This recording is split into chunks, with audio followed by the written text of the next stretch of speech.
Hey everyone, I'm Megyn Kelly. Welcome to the Megyn Kelly Show. There's a lot to get to today. Karmelo Anthony's parents in a new interview calling his murder conviction a setup. His grandmother outside of the courthouse calling the jury racist and biased. And his legal team filing a notice of appeal. Good luck. We're going to get to all of it in our second hour, but we begin today with the attempted beheading in Belfast, Northern Ireland, and the aftershocks still underway.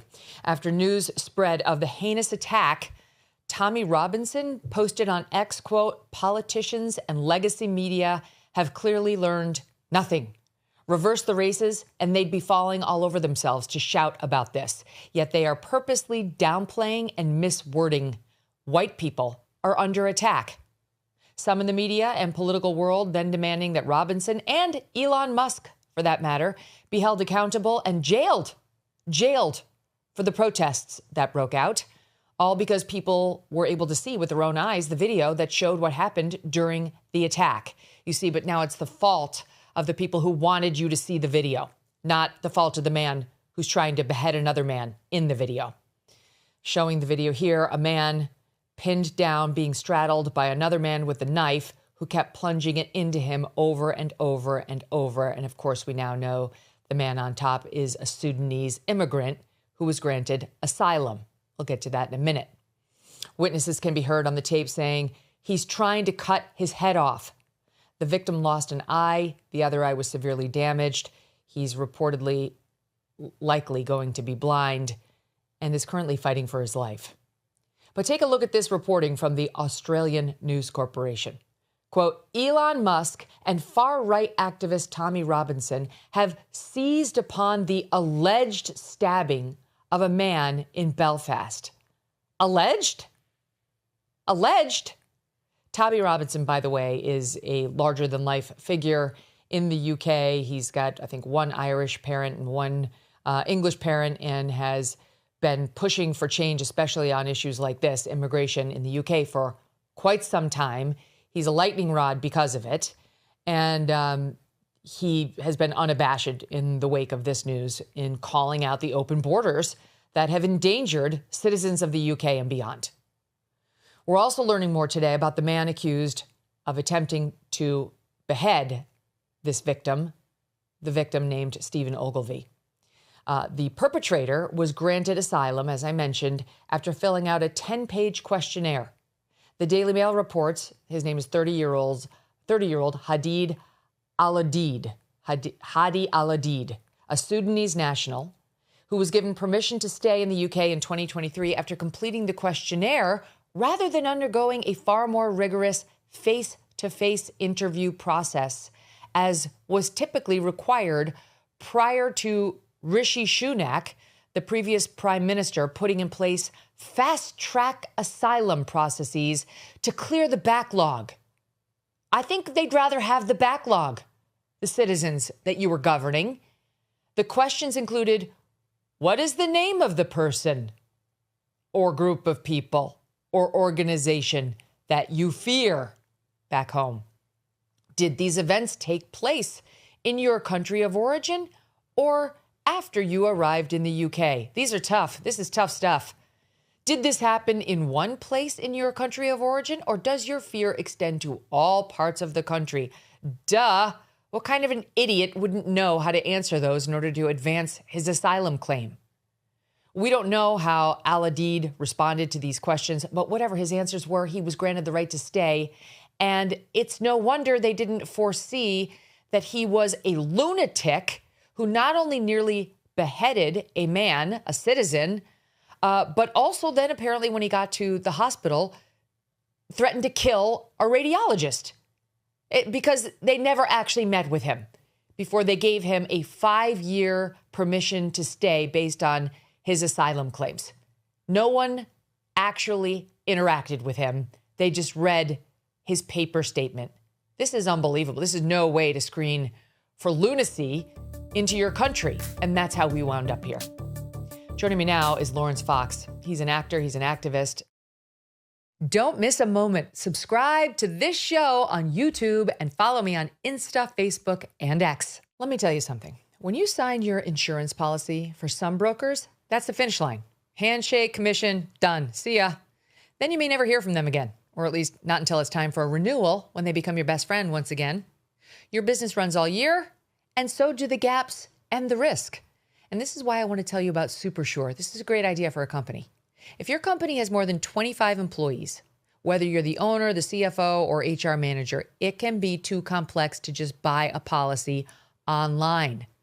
SuperSure is the super agency built for you, licensed in every state for your business insurance and employee benefits, with year-round support for you and your team. At supersure.com, you can access tools like Fine Print Facts, which translates your current policy into plain English so you can see what's covered and what's not. Plus a business value calculator so you can estimate what your business is worth and know what actually needs protecting. Go to supersure.com/Megyn. One super agency, one powerful platform, all of your policies in one place with a super helpful person who wants to make your life easier. Go to supersure.com/Megyn. Paid for by SuperSure Insurance Agency, LLC, a licensed insurance company. Lawrence, great to see you again. This is a nightmare. I mean, what's happening? I know you are currently in Italy, and it looks amazing there. But back in the UK, we had a second night of fires and protests and anger, because what we talked about on the show yesterday seems near universal now amongst the media in the UK, which is they are very, very focused on why people showed the video and why they're talking so meanly about immigrants now in the wake of this. Your thoughts? It's very interesting, isn't it, that instead of being upset about the person who tried to cut someone's head off, they're more upset about the fact that we've seen a video of the person that they tried to cut the head off. We've had the Irish First Minister today saying that it's terrible that we've seen the video. Europe is very much further down the road of this idea of multiculturalism, this disgusting idea of multiculturalism, actually, which is that we can all coexist together in happy harmony. We can't. And we've witnessed with this attempted beheading, you know, it's a big thing in the West. We didn't talk about beheadings when I was a kid. It's the attempted beheading of a man on the street, Stephen Ogilvy, by a Sudanese migrant who has absolutely, unrelentingly, the British people have voted for this not to happen. And we're now being told that we have to be quiet for the sake of diversity. It's the rage that you will see in the British people, which is rising in a way which I've never witnessed before, is going to be displayed at this strange by-election that we're getting next week in a place called Mayfield in Britain. So you're going to see a very, very, very severely right-wing party do extremely, extremely well. It's an absolute appalling tragedy, especially after what happened to Henry Novak. You know, we're not allowed to be upset in our country. We're told that we're not allowed to be upset that someone is trying to cut someone's head off, who was never asked to be here in the first place. It's Gad Sad levels of suicidal empathy. Yes, our friend Gad Sad wrote a book called that. That headline is just one example, but we could be here all day going through similar ones. This one was from the Australian Broadcasting Corporation that I mentioned in the intro, and it really does say so much. Okay, it's the summary of the article on the outlet's website now, entitled "Keyboard Warriors: Northern Ireland leader hits out at Musk and Robinson. Billionaire Elon Musk and far-right activist Tommy Robinson have seized upon the alleged stabbing of a man in Belfast by a Sudanese immigrant to push an anti-immigration agenda." Lawrence, this is such massive, we joke about this, right? Republicans pounce. We joke about this all the time over here. And here it is, that these two, I guess it's Elon's fault and Tommy Robinson's fault because they seized upon the alleged. And that's really the headline here on day two. Well, without Elon Musk, this story would not be in the national media. It wouldn't be in the international media. It wouldn't be anywhere without Elon Musk. So you can have your own views on Elon Musk, of which people do. But without Elon Musk, Henry Novak's murder and avoidable death, actually, I think, which will come to pass, we'll find out that it was an avoidable death because it was 60 minutes before the police call, the ambulance arrived. We wouldn't know about any of this stuff. So these politicians, I always pick up on this term, our. When they talk about our, they go, our democracy. You get a lot in the US with Ilhan Omar and stuff like that. They go, our democracy can only be protected in this way. It's like, no, hang on a minute. 2 people have been needlessly massacred at the hands of diversity, and we're told that diversity is our greatest strength and all of this stuff, and it's not our greatest strength. And Britain, I suppose, is further along the road than America is. You're going to see absolute uncontrollable, ungovernable rage from the people of our country. Quite rightly so. Look at this. We're seeing it right now. The tape that we're rolling right now shows that these people in the streets are just irate. I was there at that thing. And also, it's not the best thing for Britain. I was right there at that as well. And what I find so sad is that these government employees, they work for us. They are our employees. We hire them to serve us. But it seems like the only thing that they want to serve is somebody else, is the sacred immigrant, which is a really strange idea in a country, especially in Britain. America, obviously, the country is a country built on immigration, but the UK is not a country built on immigration. So to be forced to, and you see the two-tier justice system in the United Kingdom, to be forced to worship at the altar of diversity is insane. You're getting to the point where your average British person would rather be called a racist and protect their family than they would put up with this rubbish. And you're suffering from the same woke-minded liberal politician policies that we are, where I was looking at the numbers. The Rishi Sunak promised when he was prime minister to clear a backlog of 92,000 asylum cases, 92,000. It was privately described within the Home Office as the, quote, grant factory, in reference to the huge numbers of asylum seekers granted refugee status. It was dubbed by critics dangerous folly, asylum amnesty in all but name. And yet he did it, and he was proud of it. And they reduced the screening process to just 10 pages of paper with asinine questions like, describe the group that you're afraid of in your home country. Did it apply to the whole country or just parts of the country? And then you got your permission slip to stay, in which this guy was sicked on the UK people for 5 years. And there are tens of thousands, there are hundreds of thousands just like him. So where's the accountability for Rishi Sunak? All I saw in the paper yesterday, Laurence, was the most fervent anti-immigration groups saying, we're going to stop Sudanese asylum claims for now. That doesn't even begin to cover it. If you come from where I live in a place where a lot of Polish people came to Britain and offered their great and wonderful skills to the United Kingdom. Those people were complained about in the United Kingdom. So they changed the policy, and they brought in people from other parts of the world, Sudan and all this sort of stuff. And it's ended up in a position where we're going, absolutely not a single person wants this guy here trying to behead someone. That's absolutely awful. And we have to get to a place where we go, this is completely wrong. And I listened to your introduction, and I thought it sort of made me giggle, because I was like, you're trying to pronounce all these British names, and it's Rishi Sunak, and it's this, and it's that. These people are not, these are first, second, and third generation immigrants that are taking over the policies of the country. And the country is Britain, which is, the Magna Carta was signed in 1215, I think, which gave us our basic fundamental common law rights in the United Kingdom. And the whole thing's being turned on its head in moments.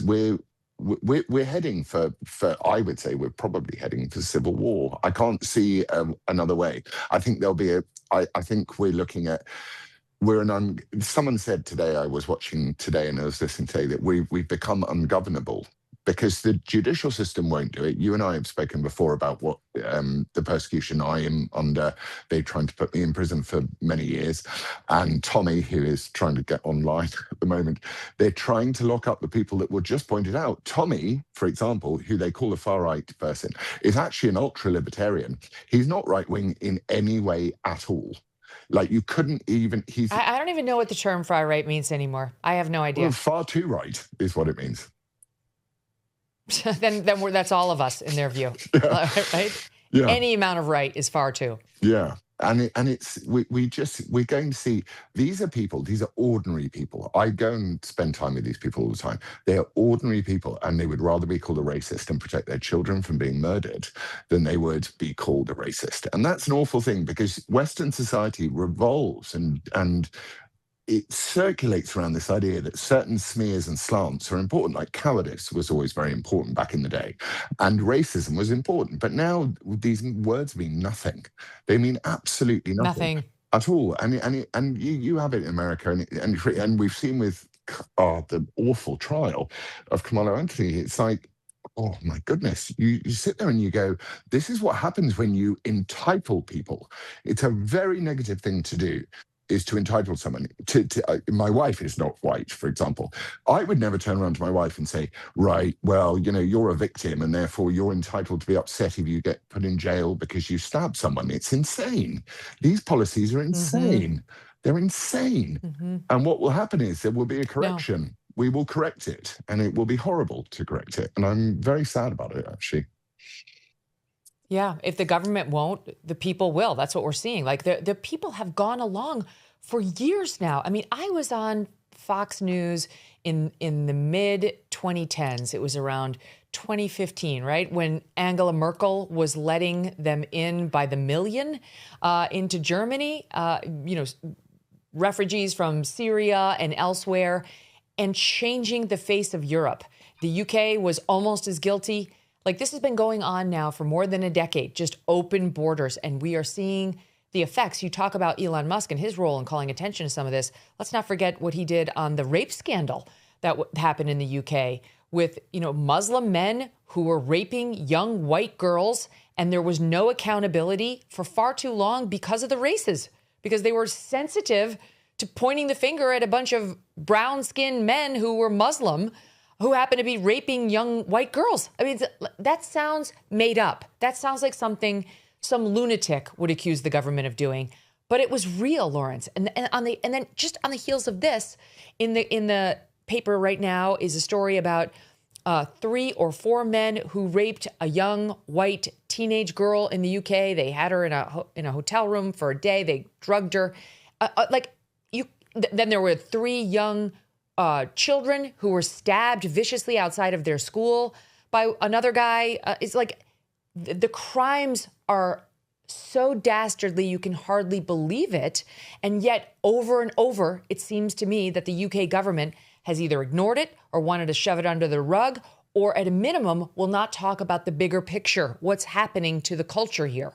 Well, there's something about the fact that there's something wonderful in the biblical aspect of every single human life is sacred, and that we're all really, really important. All of us, black, white, and all the other colors in between.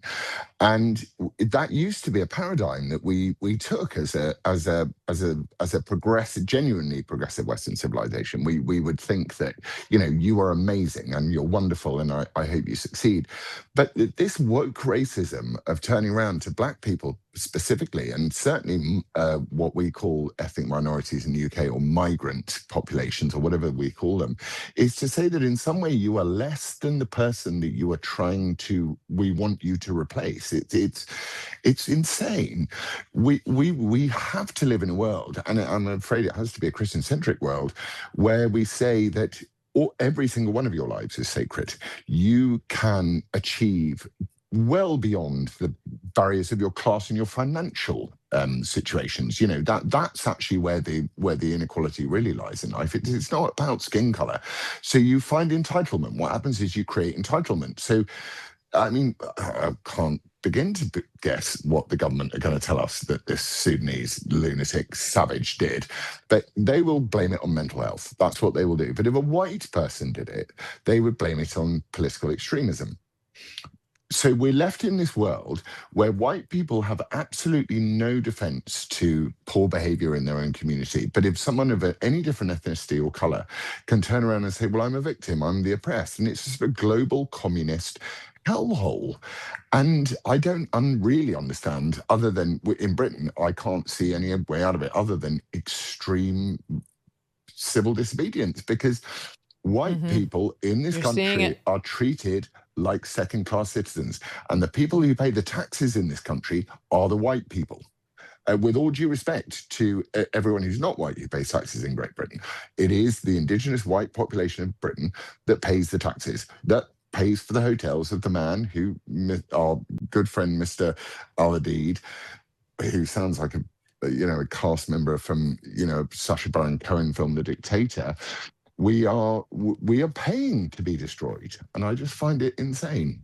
I just find it very, very sad. No, I mean, here in America, who's paying for all those Somalians in Minnesota to sit around and commit fraud? We are. Yeah. We're paying for we're subsidizing their housing, their health care, as they built the system for millions and millions of dollars on fake daycares that they claim they've set up and so on. We're seeing a very similar dynamic here. Can I ask you a question?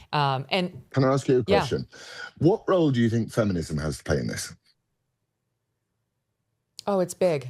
It's big. It is suicidal empathy. I mean, I think feminists find their own empowerment in somehow, in part, allowing themselves to be taken advantage of, allowing themselves to sort of lay down at the altar of some of these woke gods without a care for who will be affected.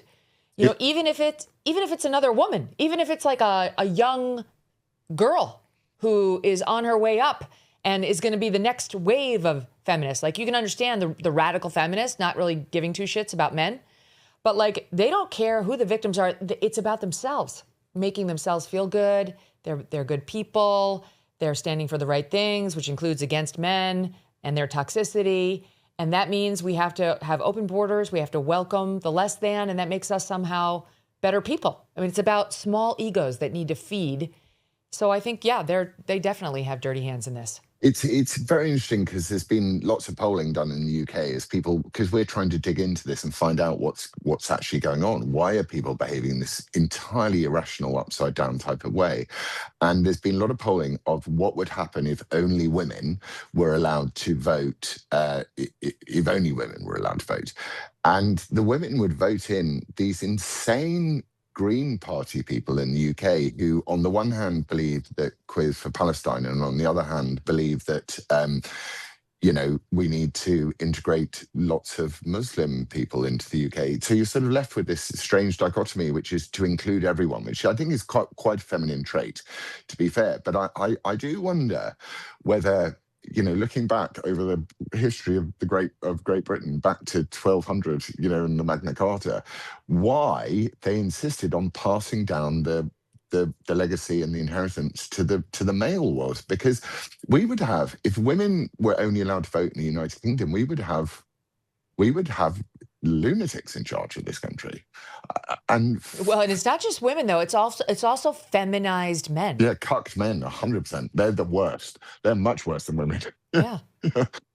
Right? I mean, they're right, like a Rishi Sunak, frankly. Yeah. I mean, they're everywhere, and they tend to get elected over here on the Democrat ticket. It's one of the reasons people recoil now when they see some of the offerings coming off of that ticket. I think we're starting to get it. I mean, we've had big, bold leadership over here in the form of Donald Trump, who is a walking middle finger. He's not perfect, but he's a huge start for us in winning this war. That guy on the Sunak numbers that I was offering earlier. So they have, as I said, tens of thousands of claims that he said he would make sure got cleared. 92,000. 95% of Sudanese asylum claims were granted. 95%. And no wonder, because here's what Sunak said in 2022. He acknowledged claims need to be processed, quote, in days or weeks not months or years, and pledged to radically re-engineer asylum processing, quote, with shorter guidance, fewer interviews, less paperwork, and introducing specialist caseworkers by nationality. By implementing these changes, the government apparently expects to abolish the backlog of initial asylum decisions by the end of 2023. What was wrong with having a backlog? Who cares? So they have to wait. Keep the backlog. Here's an interesting one for you. So the new emerging supposedly right-wing party, but it's not. It's a replacement for the Labour Party, the trade union-driven Labour Party, which is called Reform, led by Nigel Farage, who is very famous, obviously. The people that are in his cabinet, shadow cabinet or whatever, his cabinet in exile, are these are the people that let these people in. So in England, we have this strange conundrum whereby the insurgent political party is run by an establishment stooge as well, who has been proven to have been paid lots of money to implement things that the establishment want to have done.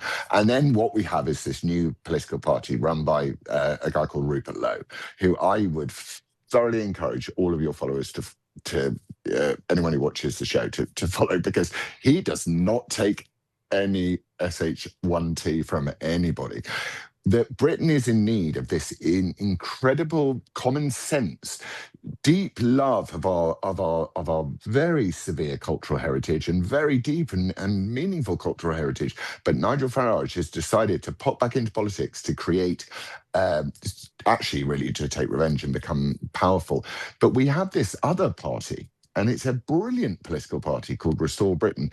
And Rupert Lowe is coming in to say, I'm going to deport all of these people. They're gone. And I'm going to get rid of DEI. He's Trump. He's basically the British Trump. And Elon has been very, very solid with him. And Elon, actually, to be fair to Elon called out Farage a couple of years ago, I think, or maybe a year ago. He turned around and went, Farage is not the answer. And Elon is right. And the British government sit and go, we got to shut up Elon. We got to shut up Elon. It's like, well, why do you have to shut up Elon? Why don't you just stop the guy getting beheaded in the street? That would be a start, seeing as we pay the taxes for your police forces. Listen, we played this woman yesterday. She's quite a beaut, this Kathy Newman of Sky News. And here's what she had to say about Elon here in Sat 5. What we're seeing here is quite frankly, Elon Musk deliberately working with the far right to stir up an incitement to violence. And we should be taking real action. And he's a trillionaire, so I don't think the government's going to go after him that aggressively after all. But he's not in this country either. They should put Elon Musk in jail. They should put Elon Musk in jail. I mean, so come funny. on. Also, Kathy Newman was the woman that Jordan Peterson put down in one thing. He was talking about, does my right to offend trump your right to be offended?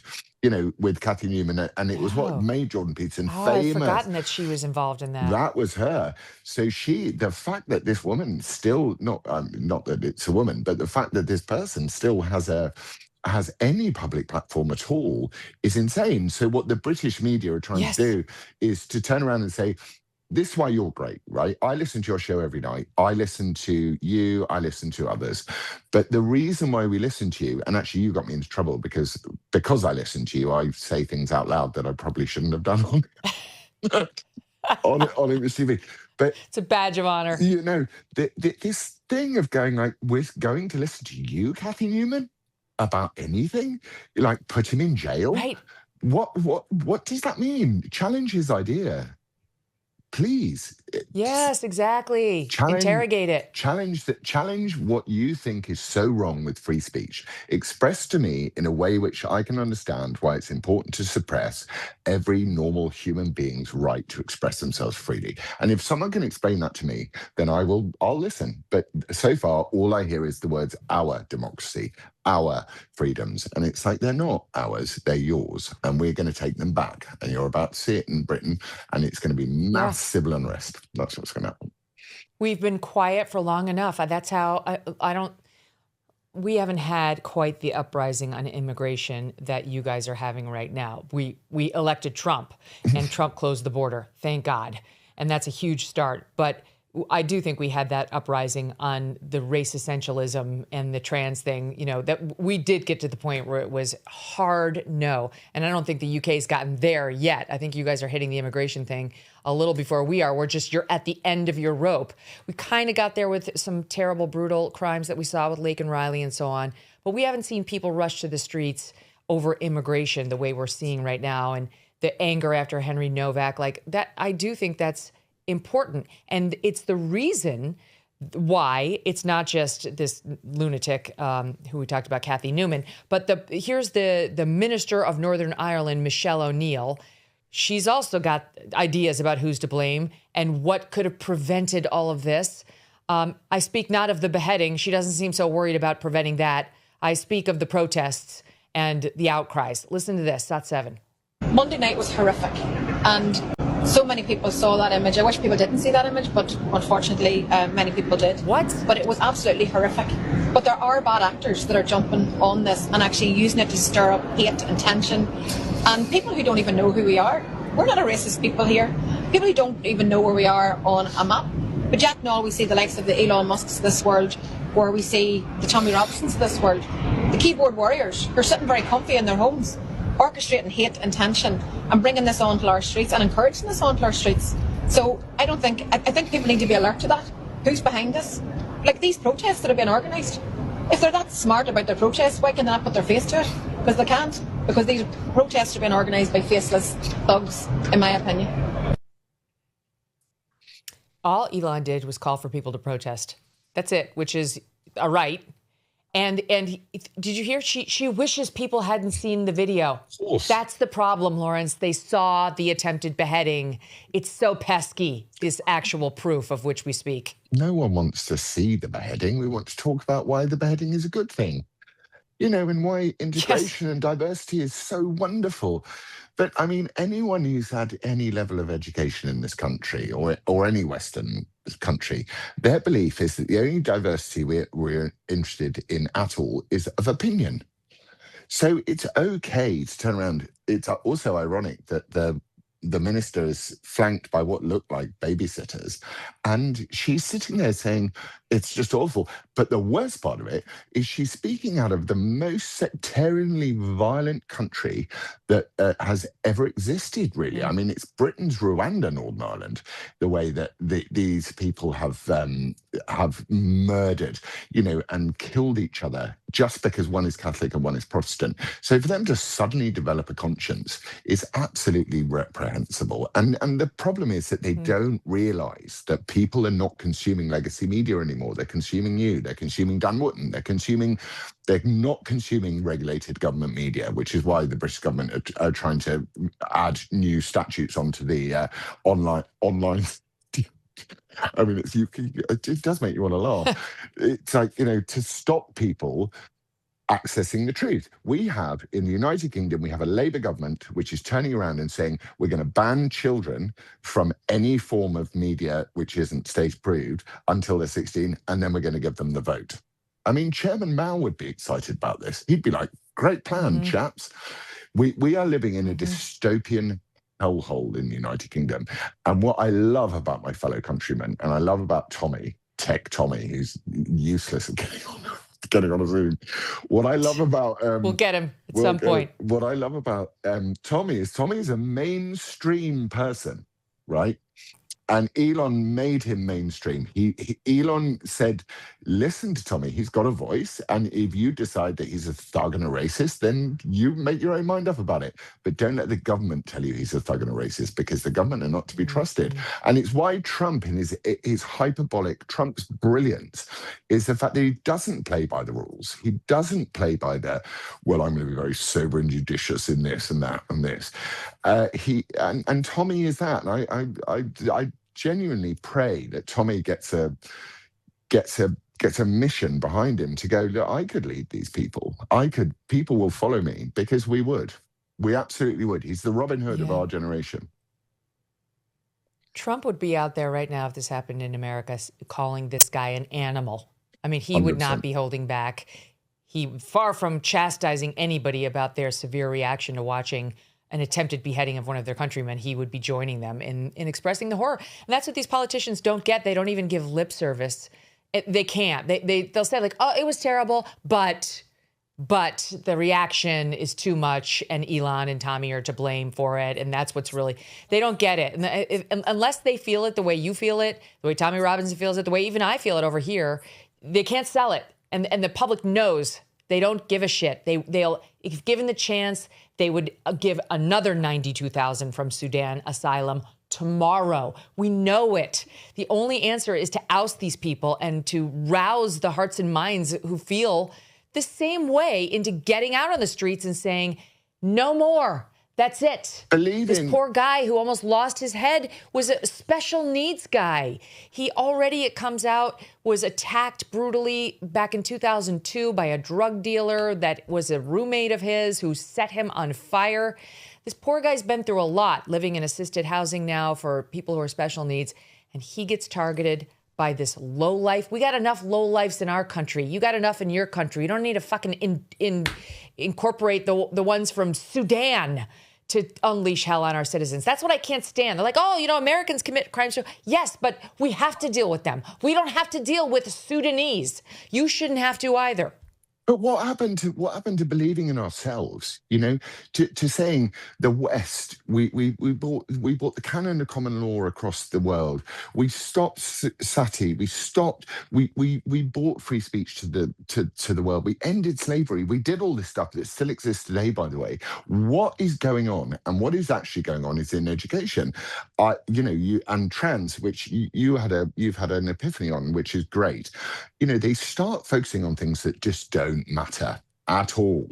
And what they do is the constant, unending demoralization of our society and our people. And when I say our people, I don't mean white people. I mean people that adhere to the British value system, the civic nationalist people of the West, of any color. They have demoralized us so much that you can be racist to white people to the point where a man who has stabbed someone in the heart, his parents can feel aggrieved, and his mother can feel aggrieved to turn around and say, you kind of deserved it. I mean, what on earth does that lead to? That's what I want to know. What does it lead to? What positive does that lead to?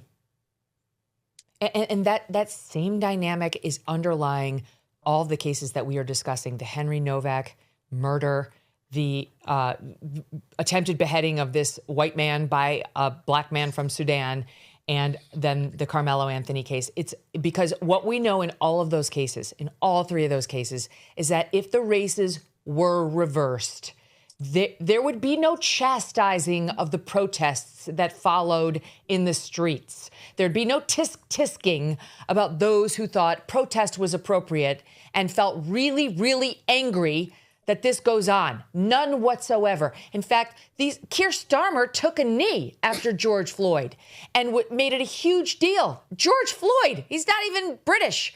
That wasn't even a UK case. So we know that they'd be acting differently. And it truly gets back to, honestly, do white lives matter? Do they matter at all? No, they don't. And until white people, which is so sad about identity politics as well, because no one wants to play identity politics. I think Martin Luther King was right to say it's content of character, not colour of skin. But identity politics, to assume that just because you happen to have one colour of skin ahead of another makes you not a wonderful person, I think is a stupid idea. But at the same time, once you start playing it, when Keir Starmer gets down on his knee for a convicted armed robbing fentanyl addict man who stuck a sawn-off shotgun into a pregnant lady's stomach, that we have to get on the knee for him, but you won't get on the knee for the person who actually paid taxes for you to protect them. Where does that lead? And also more broadly, which is actually, this is a really harrowing thought, and I don't like it at all, but it's true. If you think about the way the Western canon is spoken about these days, the damage, the horribleness of the British Empire and white people and America and what white people did to America and Britain and all this sort of stuff. Essentially, you're talking about 7% of the global population would be identified as white. What's the end result of that? Revenge. So I think that your average working class white person, certainly in the UK, is starting to think they're going to take revenge on me for something I didn't do wrong. So at that point, you're looking at something truly, truly tragic, and you see it.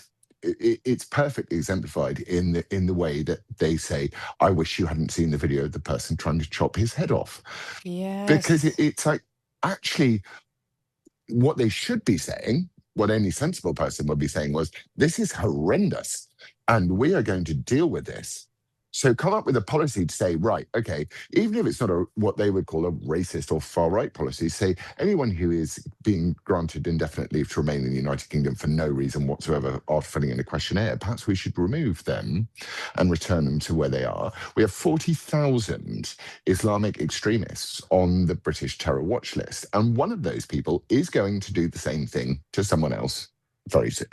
And I mean, I really hope I'm wrong, but part of me just feels like we're being goaded into allowing the government to impose yet further awful restrictions on the nature of how we can express ourselves freely via speech, and then if we can't express ourselves via speech, via other methods. And it's just appalling. And it's inevitable. In the same way as Tommy, so Nigel Farage, who leads this Ponzi scheme political party, the Reform Party in the United Kingdom, he wouldn't have anything to do with Tommy Robinson. Tommy Robinson was talking about what Nigel Farage's main policy platform issues are 20 years ago, as a teenager with no education from Luton. Wow. And people need to know in America that these people are, this establishment is not, the British establishment is not coming to save you. Tommy Robinson is the person who actually has the ear of the people in this country. And I'm very proud to put my support behind him, even though it's in Congress, because, you know, he's a working class lad from Luton and I'm a posh bloke from Poshland, you know. But we're in dire trouble. Tommy gets it. Tommy's been channeling the rage appropriately after Henry, and now in this. I mean, you hear him and you know he gets it. We actually pulled a soundbite of him leading that protest you said you were at after Henry Novak was murdered.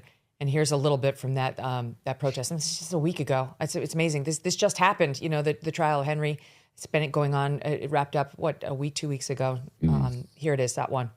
We know, every one of you watching this know, if Henry wasn't white, he wouldn't have been handcuffed. So although I heard someone say this isn't about race, this is about race. He was murdered because he was white, he was handcuffed. Do you know the murderer?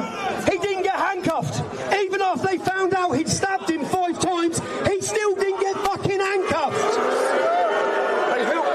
He still wasn't handcuffed. He wasn't handcuffed. He wasn't handcuffed in the police car. He wasn't handcuffed in the police station. They took him in the police station to choose what bloody meal he wanted. Exactly. That's what they've done. That is the executive treatment given to non-whites. The white boy who done nothing was handcuffed. The murderer in possession of a knife who stabbed someone 5 times wasn't even handcuffed. It's there for the entire world to see. Not one word is untrue. Everything he said is exactly right. And on the heels of that, we now see this in Northern Ireland. It's a powder keg over there, Laurence. I don't know how much more the British people are going to take. What's he talking about, Tommy? He's talking about fairness. Literally, that's all he's talking about. And it makes me emotional, this. It's like he's asking for fairness. That's it. Nothing else. None of the woke racism, none of this. He's asking for fairness. And the response of the establishment and the media is to turn around and call him a racist, far-right extremist. It's like, my goodness, do you know the level of anger that's coming your way? They don't know. They have no understanding, these people, of what is coming their way. They have no understanding, to the point where I have stood and sat and spoken with and been around normal, average families who have come and said, I will die for this. You know, that's where we're at. And the establishment will just sit and go, well, we'll impose harsher remedies. You know, we had a case in Britain 2 weeks ago where 3 gypsy boys, and they're protected because of their Romany ancestry, they're protected, and 3 of them raped a young child. And the judge decided that the victim of the rape, that they were too young to really understand the consequences of what they did. So he spared them a jail sentence, right? But someone who threw a bin like a a trash can at a police officer, is now in jail for 24 months in the United Kingdom. Does the United Kingdom government understand what is going to happen if they continue to do that? They don't understand. They're going to get decimated. And Britain has a proud history of revolution, actually. Not in the French way, like revolution over an idea, but revolution over something that really, really matters. And I think we're heading there. I really do. I see it as an inevitable consequences of the government actions that are being taken. That's what I see. I can't see it any other way. There's one more of Tommy and Elon at a rally in London. This is last September, right after Charlie was killed. Saw it too.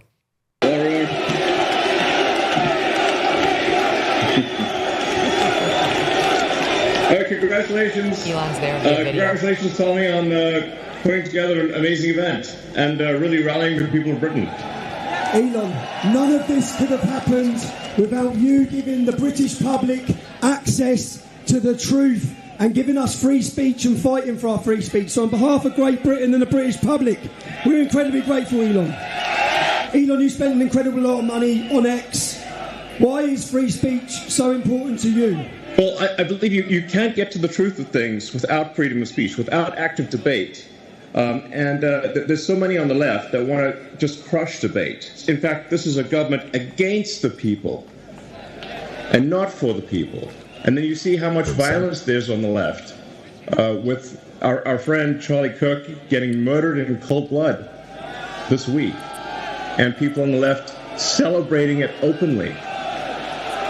The left is the party of murder and celebrating murder. Amen. Amen. Amen. Powerful. He's right. He's right. And that's why, but that's why they say Elon is a Nazi, that in his fake salute. That's why they say Tommy Robinson you can't have him in polite conversation, because they'll say these things. I mean, it's why you got fired from GB News, and we talked about that at length when you happened, for making an off-color joke about a woman who was dismissing the concerns of suicidal males in the UK.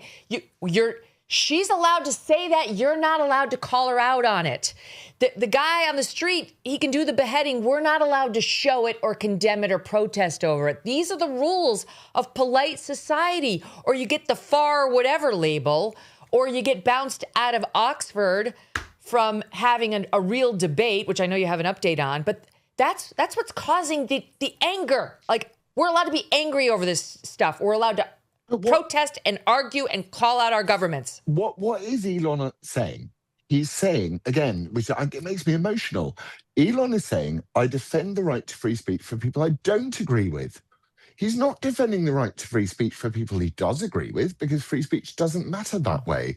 In the same way as Tommy is not, people get very upset in England with Tommy for not being racist enough, so they just sit and call him a racist. But these are fundamentals to I'd say secular liberal democracy, which is possibly where we're at. But, in the West, we're probably more driven by biblical values. You have to kind of have a benchmark where you can go, I defend your right to disagree with me. Because if I don't defend your right to disagree with me, then you're going to attack me. It's so simple. It's not even complicated. So it becomes a kind of luxury belief delusion world that we live in. And it's so unhealthy. And I have a child. I have two children, and I have two stepchildren. And those kids, I tell you, you will not meet more radicalized people on earth. Yep. These guys, that next generation that's coming through, they don't put up with it anymore. They are done with it, to the point where the next generation will be a golden one, because we need one, right? Yep, I agree. I feel so hopeful whenever I talk to young people, because they've had it. Can you tell the audience, because I told the audience that you and Tommy had been canceled from speaking at Oxford. There was a Palestinian Muslim woman who proposed the debate, wanted the debate. You guys said, sure, let's have the debate about basically whether Islam is consistent with Western democracies. And so a Muslim woman wanted to have it. She believed it's fine. You guys have a different opinion. And Oxford shut it down. Then we told everybody we were going to host it for you over here. And I understand Oxford has since had a change of heart, Laurence. I just want to do a huge shout out to Arwa, who is the president of the Oxford Union, who is a Palestinian Muslim woman. And I admire her so, so much. She wants to have the big debates. And one of the debates that she put forward was, is the West right to be suspicious of Islam? And I thought, yeah, that's a good debate. I'll take part in that. And they tried to cancel her. They tried to destroy her. This is the diversity is our strength person, right? You know, she's a Palestinian Muslim woman. You know, I disagree with her about a lot, I imagine. But we have this human connection, which is so important with everybody you disagree with, which is to go, I don't care what you think. I care about you. And I want you to express it. And she's an incredible, wonderful, wonderful woman. And this debate is apparently taking place. I fully expect them to cancel it next on, I can't even say the date because that's how mad it is.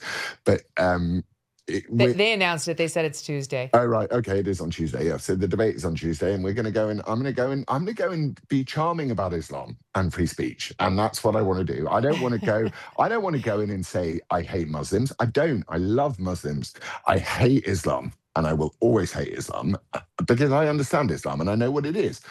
And I don't want it in the same way as I hate National Socialism. I don't like it, but I don't hate individual Muslims.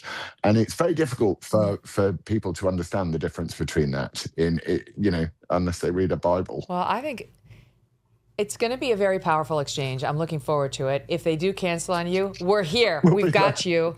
Laurence, it's a pleasure. It's so good to see you. Thank you so much for standing up for what you believe in. Laurence Fox, everybody. Lots of love to you. Love to you, Megyn. Coming up next hour, Mike Solana is here. Looking forward to talking to him. Hey, thanks for watching today's full episode. If you're new here, throw us a subscribe. See what you think. Stay in touch. There's plenty more goodness where this one came from. As always, we really do value your feedback. So email me too, Megyn, Megyn at megynkelly.com, or just leave a comment down below. I do read them. I meander over and I scroll through and I find them very entertaining and really appreciate the feedback. But in any event, join the community by becoming a subscriber so you miss nothing. We value your support. We may not always agree on positions, but as you know, I'm very open-minded to people who disagree with me. That's how I learn. So thanks. And thanks for trusting us to always talk about it openly, honestly, and with provocative conversations. Missed calls and slow follow-ups are silent killers. That's how businesses leave money on the table without even realizing it. That's why today's episode is brought to you by Quo. It's spelled Q-U-O, the business communication system built so you never miss a call. Your entire team can handle calls and texts from one shared number, meaning no more dropped conversations. Everyone sees the full thread, replies are faster, and your customers actually feel prioritized. Quo works wherever you are on your phone or computer. You keep your existing number, add teammates in minutes, and sync your CRM effortlessly. It's currently the #1 rated business phone system on G2, trusted by over 90,000 businesses to stay professional and reachable. Everything you need is in one clean view. It gives your team the full context needed to provide a personalized experience every single time. Money's on the line. Say hello with Quo. Try Quo for free, plus get 20% off your first 6 months when you go to quo.com/MK. That's QUO.com/MK. Mike Solana is coming up, but I want to start with the latest on the fallout from the Karmelo Anthony trial as Austin Metcalf, the victim's father, is speaking out in a new exclusive interview with journalist Sarah Fields, who was a guest on our show yesterday. Not only that, but Karmelo Anthony, the defendant, who's been found guilty of Austin's murder and sentenced to 35 years in prison, his parents are speaking out too, playing the victims. It's unbelievable. The bullshit that is coming out of the Karmelo Anthony supporters team is rank. I honestly can't believe my eyes. Like, they're acting like they're the victims. They're acting like Karmelo Anthony was stabbed by Austin Metcalf, who got off. That's exactly how they're acting. That's not what Karmelo Anthony stabbed Austin Metcalf, taking this 17-year-old's life in an instant over nothing. He went into Austin's track and field tent during a track meet. They told him to leave because he wasn't part of their school. Each school had their own tent, though Karmelo Anthony's school apparently didn't have a tent for some reason. But that's not why he was there. It did begin to rain, but he was there intentionally provoking people. He obviously went into that tent looking for a fight because he went armed with a knife that was not a little Swiss Army knife like Jasmine Crockett and her ridiculous crowd of woke warriors were suggesting in their Zoom call the other day. And he then dared Austin to lay hands on him to make him leave the tent. Austin did lay hands on him in a way that was not violent in any way. It barely moved him at all. And as soon as he touched Karmelo Anthony, Anthony plunged that knife into Austin's heart, killing him. That's what happened. The jury saw autopsy photos that were so gruesome, they recoiled in horror. Their jaws dropped. That showed a 2.5-inch gaping wound where his heart was. He stabbed him so severely and deeply, forgive me, but it went through the heart, testified the medical examiner, and punctured the bone behind. This wasn't an accident. He didn't accidentally hit the heart instead of something else. He didn't nick him. He plunged that knife deep into Austin's heart, and it is obvious meant to kill him. No one's that much of an idiot walking around that they wouldn't understand that would cause instant death. And now his family and their supporters are playing the victim and the race card as if there's some doubt in this. We know he did it. We know he did it. And can I tell you, it's not just like, I'm going to show you the soundbite of some lunatic guy who's run for city council out there 4 times, never getting more than 6% of the vote. His name is Devonte Peters. You're an idiot. It's also people like Jasmine Crockett, who, we all have strong feelings about her. I'm sorry that I keep saying she's representing Houston. She's representing the Dallas area. All my Houstonian fans are like, for the love of God, please stop doing that, MK. I apologize. I don't know why I have such a mental block on it. She's from Houston. That's why she was born there, or when she was young, she was there. In any event, she doesn't represent Houston, and she's not going to represent Dallas long either. She's been redistricted out of her seat. She ran for Senate. She failed. And so now she's trying to make it, I guess, as a social media commentator. I'm not sure what the fuck she's doing. Sorry, forgive me. She is just vile, but she's not a complete idiot. She went to law school. She went to a very Tony private school before law school, something much better and nice and more expensive and fancy than probably what you or I went to, for sure, what I went to. And then she decided to get all street. We've walked you through it. The Benny Johnson tape is amazing. And but she's not a dope. She was a practicing lawyer. So she's got some legal education too. This woman is out there trying to pretend, like I said, that it was like a Swiss Army knife. Wait, if you've seen a Swiss Army knife, it doesn't have a real knife to it. It's almost like a nail clipper. That's not, we just put the knife on the board that Karmelo Anthony used. It's a dagger. It's a dagger. You could gut a fish or a human with this in seconds. And that's what Karmelo Anthony did for nothing. Here, I want to play, I'll kick it off with her, but I got to get to the parents. But since I'm on Jasmine Crockett, 25B. Listen to her. If a 300-pound man is beating me, on top of me and beating me down, I'm not limited to fist. I would argue that even the only time we go into things like people's hands being considered deadly weapons is typically if they're a professional boxer or that kind of stuff. But I think by the time you start getting to football player, good argument. Good freaking argument. We're not talking about the golfers. We're talking about football players, right? This is what they are trained to do, is to inflict serious physical contact. And it's my understanding that the decedent was.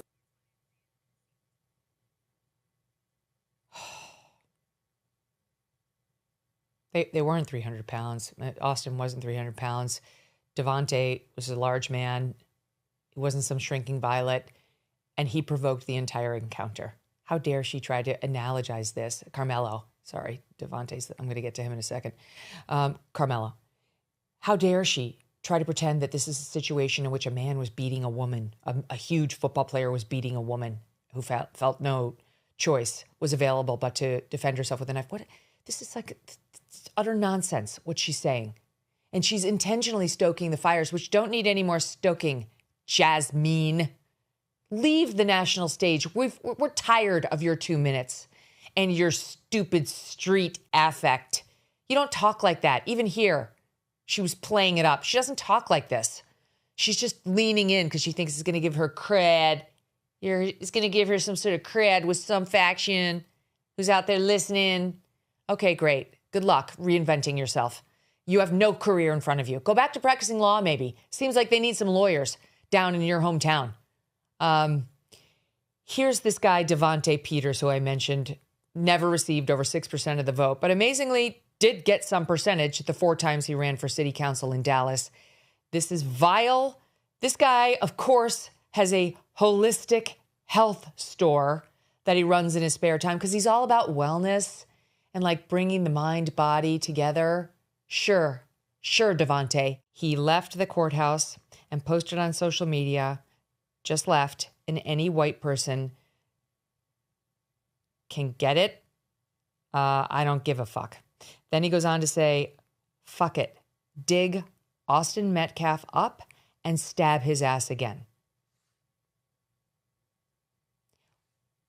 Where is your soul? Like, what's wrong with him? Seriously, like, and it's not just him. Okay, the parents of Karmelo Anthony go on their own little media tour last night.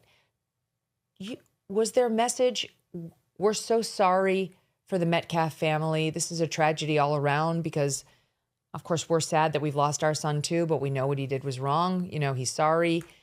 No, they had a very, very different message. Take a listen here.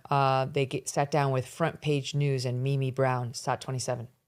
So do you believe your son received a fair trial? Absolutely not. Absolutely not. Absolutely not. And we're going to keep fighting. Mm-hmm. We will not stop fighting for justice for my son. Mm-hmm. And as parents, have you all struggled with guilt, asking yourselves, is there anything differently? I know, Kayla, you said you wish you had gone to that track meet. Is there anything that you both wish you could have done differently? I wish I would have just been rebellious. I was told, don't talk to this person. Don't talk to this person. I feel like it was just a setup. Now, they told us, go get white attorneys. Every black person I went to, white attorney. No white attorney, they set them up. Pushed them. Hey, here you go. I mean, no objections. It was things smooth stuff because as a father of me being who I am, I got to make sure she's straight. This mama bear. I got to make sure she's straight mentally because if she's not straight, my house ain't straight. I'm not straight. Then so because I got the kids to worry about. Okay. Now, so what he's upset about is that he wasn't more rebellious when friends of his told him to get a white attorney. He's mad. He's mad they didn't play the race card. That's what he's mad about. I said it yesterday. I stand by it. This guy's a race hustler. He's a race hustler. He would not have hired the Dominique Alexander character who's been pushing the race buttons from the beginning on this case if he weren't. And the mother, we are going to fight for justice for my son. What do you say? Justice was administered against your son as the perpetrator of this crime. Who do you think you're fooling? The outrage of this. They're turning the entire narrative on its head. You're the defendants. Austin is the victim, not the other way around. What the hell is this? Can you imagine for 1 second if a white teenager, if Austin Metcalf had plunged that knife for no reason into the heart of Karmelo Anthony and then was found guilty of murder appropriately. Imagine the backlash to white parents coming out there saying, I will fight for justice for my son. We were told that we should get black lawyers. And I wish we'd been more rebellious. And then all these white people coming out and being like, that boy should be dug up and we should stick a knife in him again. What? Can you imagine the societal backlash to that messaging? and the number of papers it would be in. We'd have deep examinations and how wrong we've gone as a society. What school did he go to? Who taught him this nonsense? Who are the family spokespeople? These are all white supremacists. That's what we'd be hearing. Nothing. Nothing is being said about this family. Oh, politely looking the other way. Let's just ignore. Which is also soft bigotry of low expectations. Oh, they're too low life. They're too stupid. We have to ignore their blatant racism. Bullshit. They should be held to the same standard as the rest of us. And what they're saying and doing is vile and disgusting and racist. This is so gross. This family's had enough to deal with. The Metcalfs. They're the victims. They're the only victims. You're not victims. You raised a boy who has zero empathy and apparently is a sociopath.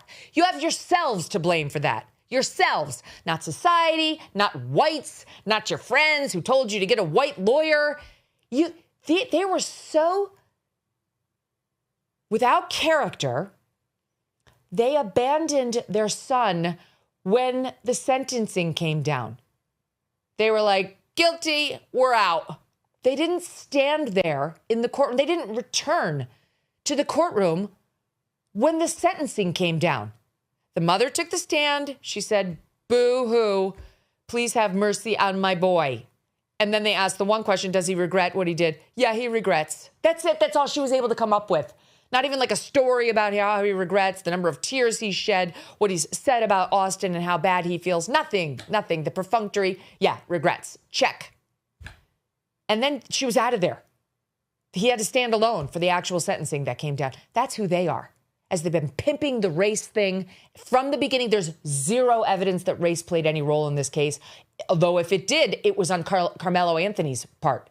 Nothing about Austin Metcalf. And their supporters from the beginning have been trying to say that the Metcalfs and that Austin was a white supremacist. Nothing has come out suggesting that. By the way, even if he were, he wasn't, no evidence, but even if he were, it would be irrelevant. He didn't do anything to Karmelo Anthony. He literally placed hands on him. That was it, at Karmelo Anthony's insistence that he do it if he wanted Anthony to leave. And no sooner had he done it than a knife was in his heart and his life was over at age 17. These are the race hustlers. I'm sick of this bullshit. I'm sorry. There was a time where I was feeling kind of bad for them. They blew it. Not only that, but they took their $600,000 that they got in the GoFundMe or Give, Send, Go. They rented this mansion. They've been living the high life, driving around in the nice car. And now you're mad? Now you're mad at the justice you received? You're mad at the legal services you received? You hired a shitty lawyer. He wasn't good, I admit. White, black, could have been either way. You decided to go with a white guy. He wasn't bad because he's white. He was bad because he's bad. You could be a great lawyer as a black man. You could be a great lawyer as a white man and vice versa. Look at Johnny Cochran, one of the best ever. But this is outrageous. This behavior it's beyond disrespectful. I kind of can't get my arms around the gaslighting that these people are doing. And then there's poor Jeff Metcalf, the sweet father who has to deal with the loss of his boy for the rest of his life, who looks at his boy's twin, Hunter. And can you imagine what that's like? The living image of your dead child walking around your house, but it's not him. It's so close to him, but it's not him. I wonder if it's a comfort or a curse. Oh, and poor Hunter, his brother, who he was with in utero, and every moment thereafter, and he will never share his wedding, the birth of his children, his professional accomplishments, his graduation from college, even from high school with him. It's just devastating. So Jeff Metcalf sat down with Sarah, who was on the program yesterday, Sarah Fields, who's been very, very, very good covering this case from the beginning. And here's some of what he said. SOT 21. That very first night, our church held an impromptu vigil. Our church holds 1,500 people at Hope Fellowship. It was overflowing. There was over 1,700 people that showed up that night. Very touching. An outpouring from the community, friends, family, even people who didn't know us showed up in support. And I spoke that night about who Austin was. He was a leader, on and off the field. He touched people's hearts in ways others couldn't. He was loved by so many, and so many loved him. Okay. I just want to give you the juxtaposition. That's Jeff Metcalf, father of the victim. Here's Karmelo Anthony's grandmother outside the outside the courthouse as she left 2 days ago. SOT 24.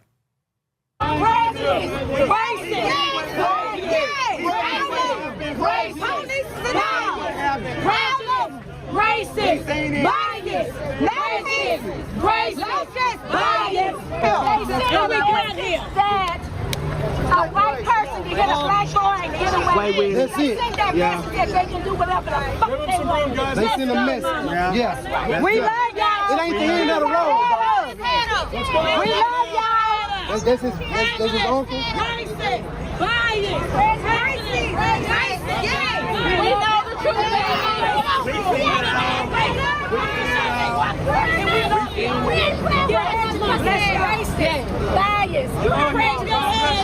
Y'all done became our family too. Y'all done brought us too.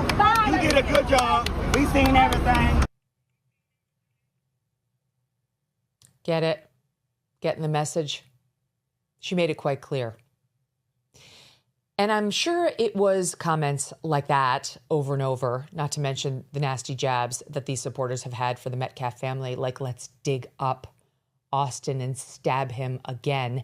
And by the way, there's also a push now, change.org petition to charge Hunter with assault, saying it's really important for accountability from these same cretins.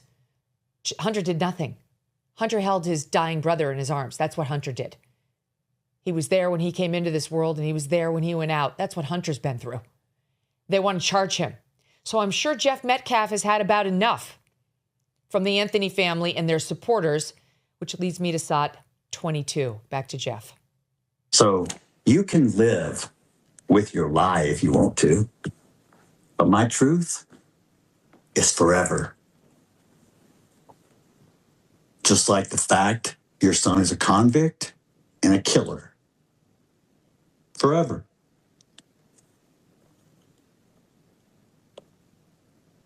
Forever is a long time. What's your master plan, Mr. Anthony? To use your son as income and soak up as much money playing victim to line your pockets and then abandon him when he's at sentencing or victim impact? You just left him up there by himself? Amazing. Amazing.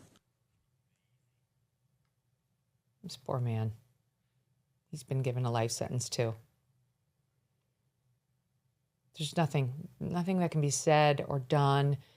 A life sentence without parole, a death sentence for Karmelo Anthony would not heal this guy's pain. We all know that. Nothing can be undone for him. All we can do is express our deep, deep sympathy and try to help him. I want to introduce him to my friends Allison and Tom Barklage. You guys may remember their son Blake died in October of 2021 during COVID.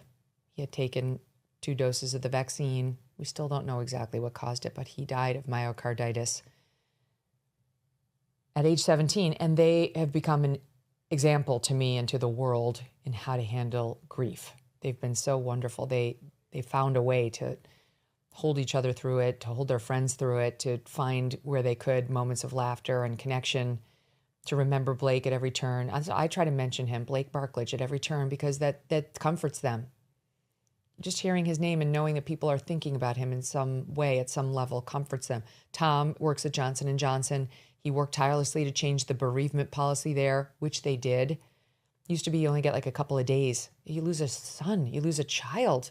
You can't go back to work after 2 days, you know? And Johnson & Johnson did it. They were great. And now they're working actually with Congress to pass a bill that would allow bereavement leave that's extended for parents who lose a child. My point is simply I know it's a trite saying, but they did turn their pain into purpose. And they have a blueprint of sorts on how a grieving set of parents can get through the worst possible thing. They also lost their son at age 17, and they're okay. Like they'll never be whole again, but they're okay. They're doing all right. Their daughter, Alexis, as well, is thriving. So I have such prayers for the Metcalf family and the Karmelo Anthony family. I'm so disappointed in them. I'm horrified by their behavior. I'm going to give you a few more from them. They went on with this Breakfast Club interviewer, and here's them taking issue with the narrative of Austin dying in his twin brother's arms, because that seems like something we should be debating, right? Listen. The other family, they go paint this lie that nobody still have exposed, that he died in his brother's arms, and it was all. Well, that's not true, because that is a narrative. Yeah. No, you never heard it no more. That stuff was a lie. You heard about a bag. You never heard about a bag since trial. That's what I was telling people. A lie is temporary, but the truth lasts forever. Mm-hmm. It's just now, it's like harder now. I got to fight to get the truth out. Okay. There was testimony that Austin did hold Hunter. Reverse that. Hunter held Austin screaming, "I can't do this." But I guess that's uncomfortable. We need to reject that. It's important to go revise the pain that the twin brother was in. Is it better if he didn't? I mean, great. Okay, let's say he wasn't holding him. Is it better? Is what Karmelo did less bad? Because I'm not feeling that. You're not like in any way lowering my sympathy for the Metcalf family or for his twin brother, Hunter. What are you doing? What are you doing, Mimi? The anchor doing this? Why don't you ask a question like, would it matter? Are you disputing that Hunter was in incredible pain? What's your message to Hunter? Do you want to apologize to him right here and now? Where's that question? Here's the parents on why Karmelo didn't take the stand. And did Karmelo want to testify in his own on his own behalf and was survived? It was based on everything. It didn't need nothing because everything they said when it's self-defense, they have to prove it. They never proved it. Okay, so that was because I know there was this pause, and a lot of people thought that we were going to come back and he was going to take the stand, and he didn't. So that was never an option. That had never been discussed of him taking the stand. That's why we just need we need somebody who's going to fight. Mm-hmm. That's what I can really say right now. We just need somebody going to fight. Okay. So he's saying that the prosecution didn't make its case, and that's why that's a lie. That's a lie. A first-year law student knew that the prosecution had made its case. And by the way, then the judge said explicitly they've made a case because you moved for a directed verdict, arguing that they hadn't made their case. And the judge said, no, they've put up enough that, it should go to the jury. And you had the opportunity right then and there to say, the reason they didn't put him on the stand is because I guarantee you, he was not a sympathetic witness. He would not have made a good witness, very clearly. Look what the mother was able to muster. Yeah, regret, check, bye. What do you think? You think Karmelo would have been way better? And so instead they let her be the face of it? No, if Karmelo could have mustered one tear for anyone other than himself, when did he cry? When he was found guilty. Oh, that's the first we saw any emotion out of him. He wouldn't look the Metcalf family in the eye. He wasn't man enough. That's why he pulled a knife and stabbed Austin Metcalf, because only someone who had to prove how tough he was would ever even consider such a thing as an option. He's such a small, pathetic little man. That's the truth about Karmelo Anthony. That's why he did what he did.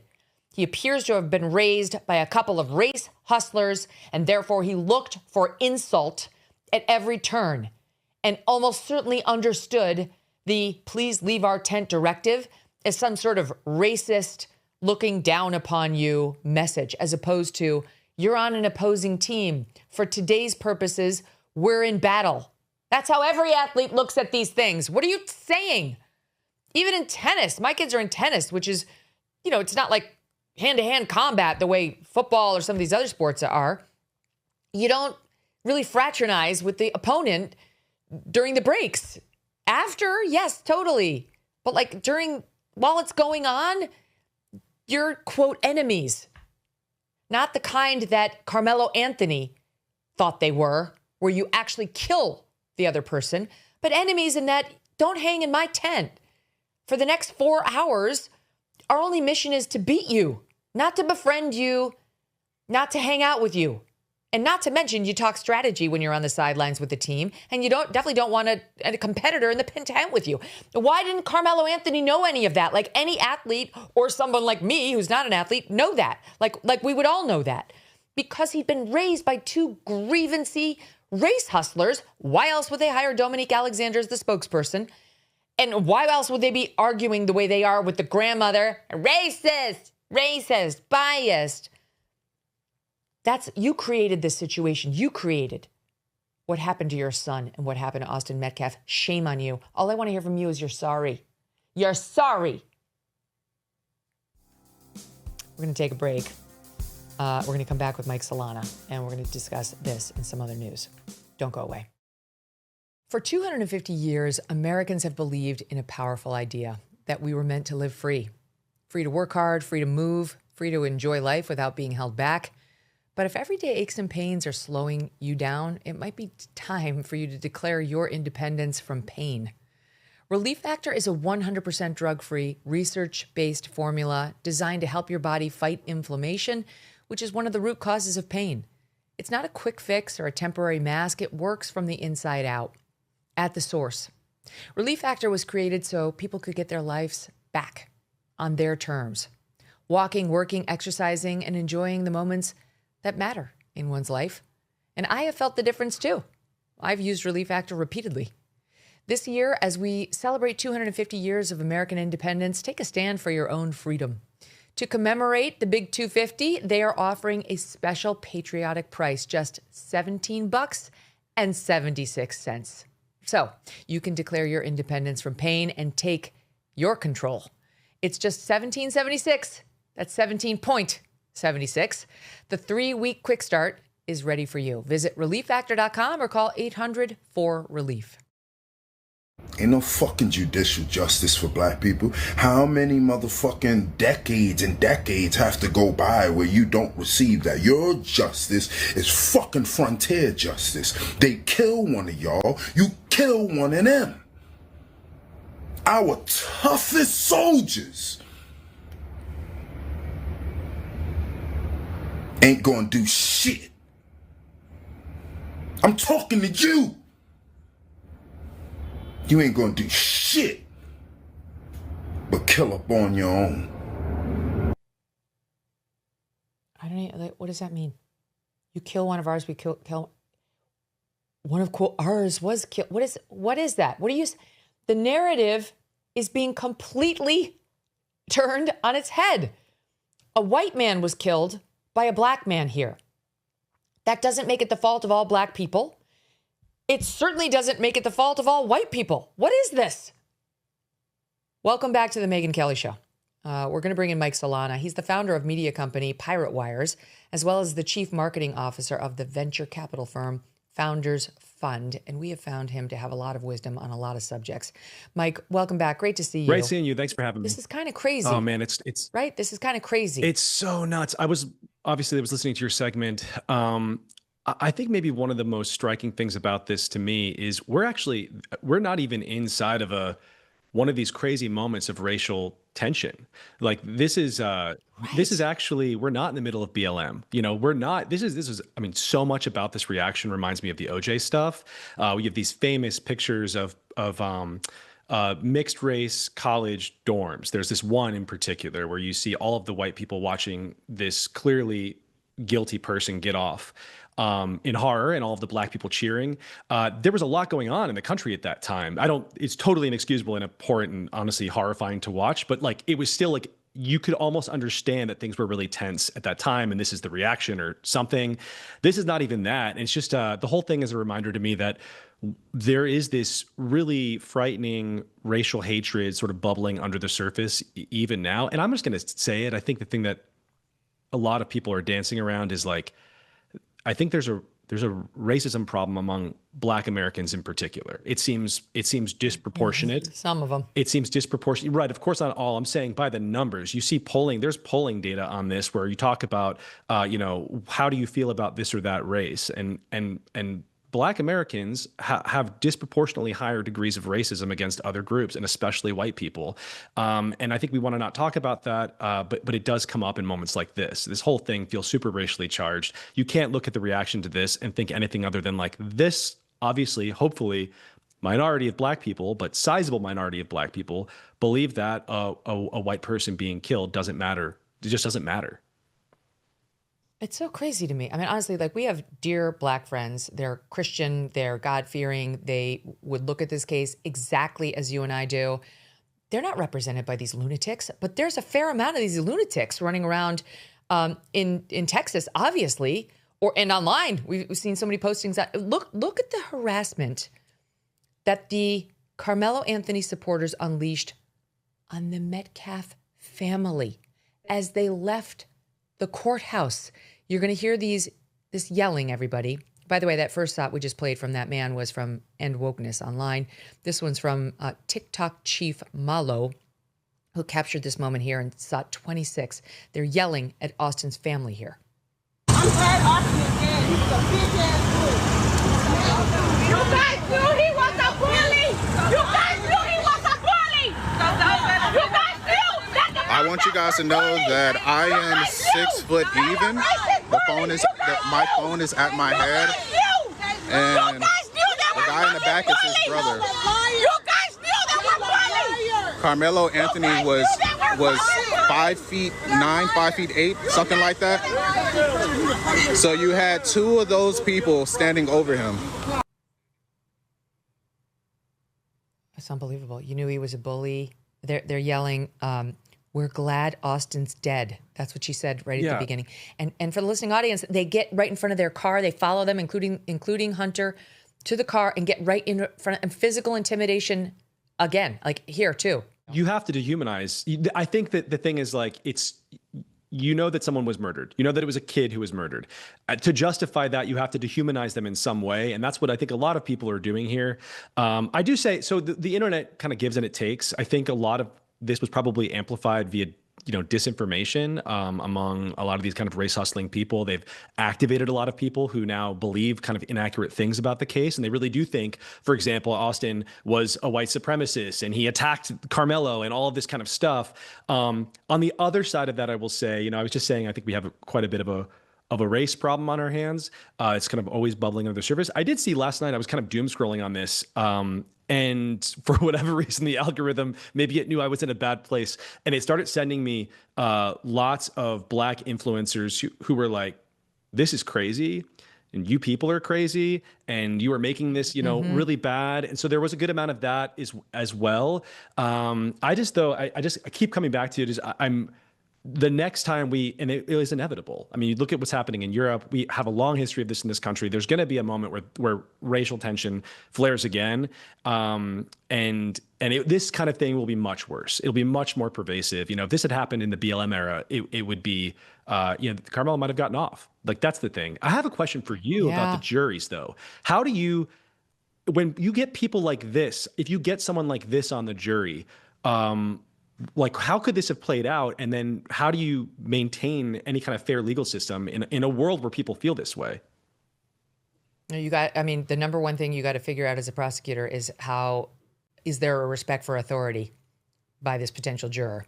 And there are questions that can get to whether they respect authority / the law / police officers, and any of those can be a stand-in for, could you believe the prosecution's case. Because if you're totally anti-authority, you're not going to vote to convict. You're going to sound like these people, where you're motivated by something else like ideology or skin color. We saw a little bit of this because I've seen jurors from the OJ case kind of sort of admit that they knew this guy killed this woman. Two people. And they didn't care. I am worried about, yes, I think this reaction is a minority reaction. I think it's a large minority. I am worried if it grows, like I kind of, especially in a world of like mass migration, if people start identifying tribalistically rather than, identifying with classic American principles like fairness in a trial, I don't know how we maintain this. I don't know how we maintain fair trials in the future. That's the thing that really worries me about this case is like I see the future through it. And it comes on the heels of us watching Henry Novak be stabbed multiple times by a brown man who's Sikh, who claimed he was the victim, which was a lie, and a police force automatically trust the brown guy with the knives instead of the white guy dying at their feet. And now we have this beheading, which is also, you've got a black man from Sudan as an immigrant trying to behead a disabled white guy from Northern Ireland, and the immediate reaction from all the politicians is stop showing the video and stop talking about it. Stop, just stop. So it's just, there's been a series of events where I think people are like, what? We're being gaslit. Yeah. And we're also seeing a true, like, again, it feels time for Candace Owens and who is it? What's his name? The one who was married to Kim Kardashian. Why am I not? Oh, Kanye? Kanye. Thank you. Yes. Kanye and Candace Owens to bust out their White Lives Matter t-shirts again or sweatshirts. I mean, thank God, though, it's not quite as bad as Europe really feels like it's just this bizarre world version of America where things are just slightly worse. It's like the vibe shift went in the opposite direction. And I think, when I see what's happening in England and what's happening in Ireland with you have policing, I guess here it was always implicitly different. It's like, there's a two-tier justice, but it's not actually official. It's not actually systemic. Over there, it seems much more systemic, and certainly the speech laws are much worse. And maybe they're just this constant warning, it's like it can get worse. It can be as bad as what we're looking at over there if we're not careful. Good point. Yes, it's a very, very good point. Oh, wait, stand by 1 second. Oh, my team's telling me that Karmelo's parents went on CBS this morning. And that's apparently what happened. Do we have a soundbite that we're playing? Okay, I guess we'll just play it. We'll watch it together. I don't know what's in it, Mike, but we'll find out together. Right. Take us inside that courtroom. What stuck out to you? What stuck out to me, number one, was the all-white jury. But I was trying to be, all right, it's not that big of a deal. The truth is on our side. What did you tell the jury? To have mercy on my son. What do you say to his grieving family? It's unfortunate to where nobody wins. We've all been hurt by this. Everybody. Oh my God. Outrageous. It's unfortunate, and we've all been hurt by this. It's like absolutely outrageous. It's sociopathic behavior. They don't see this person as a person, is the thing. They do not. They see him. They see the boy who was murdered by their son as an obstacle to what they want, rather than a victim. It's really outrageous. And the lie that it was an all-white jury. There were no blacks on the jury, but it was not an all-white jury. There were Hispanics, there were Asians, there were multiple minorities. This is Texas. There are a lot of minorities in Texas, and the jury reflected that. That's also a lie. There were plenty of minorities on that jury. Shame on him. Unbelievable. The lies. All right, speaking of lies, they're telling us Spencer Pratt lost fair and square. Oh, man. I have so much more to say about this. I know it's sad. Like, the other one is obviously this tragic issue, but I could go off on LA for days. So where do you want to start? No, I do want to hear it. But first, I want to start with this. This is video was posted on the X account Wall Street Apes, who showed a Skid Row woman claiming she was paid to vote for Karen Bass by a bunch of activists. Stop 32. Did you vote? Yeah. Oh, you did for Karen Bass? Yeah, Karen Bassett. Right. That's her last name, Bassett? Karen Bass, yeah. Or Nithya Raman? Karen. Karen? They told you to vote for Karen? Yeah, they had to sign a little thing. And how much they pay you? It's like $2. $2? Oh, to sign off on a thing to vote for her? Yeah. So they do this for everybody out here? Yeah, they come out here all the time. Okay, so it's starting to explain where the magical votes were found in the mail-in vote, Mike. I mean, I don't think that a democracy is healthier if you happen to have a really, really high turnout among meth-addicted hobos who live under the bridge, like this ground floor. I don't think that makes for a better system. I do also. I would love to be comparing though the turnout of meth-addicted hobos who live under the bridge in LA versus other cities, because it seems from what I'm looking at by the numbers like very, very, very high. You have hundreds of ballots coming in. They're motivated. Going into homeless shelters with no beds, all turning up. You have the Post was reporting something like 7,500 associated homeless ballots being turned in. Or to these sort of centers, right? That's how you kind of get at the question of, are these people homeless? If their address is a homeless shelter, then probably they're homeless, or that is what we're thinking here. This is just all obviously a recipe for fraud. I mean, I live in San Francisco. There are lots of drug addicted homeless people here. If you've ever had a conversation with one, these are not people who are like, oh, I better turn in my mail-in ballot. It's election season. I really find Nithya Raman's housing policy compelling. Can't wait to vote. Like, that's just not fucking happening. And the fact that we're expected to believe it's happening is absolutely maddening. And so now what you have in the New York Times, just this morning, you had this thing on like, what did we learn from the Pratt loss or whatever? And it opens up with this really frustrating thing that I've seen. Matt Iglesias began it on the center left. This is their position. Their position is, man, all of these dumb Pratt voters on Twitter really truly believed that Pratt was going to win as a Republican in like a 90% Democrat city. And they're just going off about this sort of lie that people were delusional and believed Spencer was going to win outright. And they're doing this to make a cartoon character out of his supporters to obfuscate the real issues, which are like mail-in ballots are out of control, registering homeless people to vote, and then ballot harvesting drug-addicted homeless people to push someone like Nithya over the edge is outrageous. I mean, 7,500 is just the number that we know. She only won by like 30,000 votes, I think she's up at this point. Like, that's the one piece of reporting that we have on this. Like, we have no idea what is going on in that city, other than it seems like more people voted in this election than the last, and there are less people in LA than the last election. There's just nothing but smoke here, and we're not gonna talk about it, because this is America, and in America, when a far left person wins, we just pretend everything is fine, and it's extremely frustrating. Yes, exactly right. This is giving me the vibes of what happened between Kristen Welker and Trump, where he was like, it stinks, it's crooked. And she just that's how they count the votes in California. There's zero interest in the so-called mainstream media to actually investigate whether this actually does smell and might be fraudulent. I mean, it's like someone said online, we don't know that it's fraudulent. I myself have not seen hard evidence of fraud.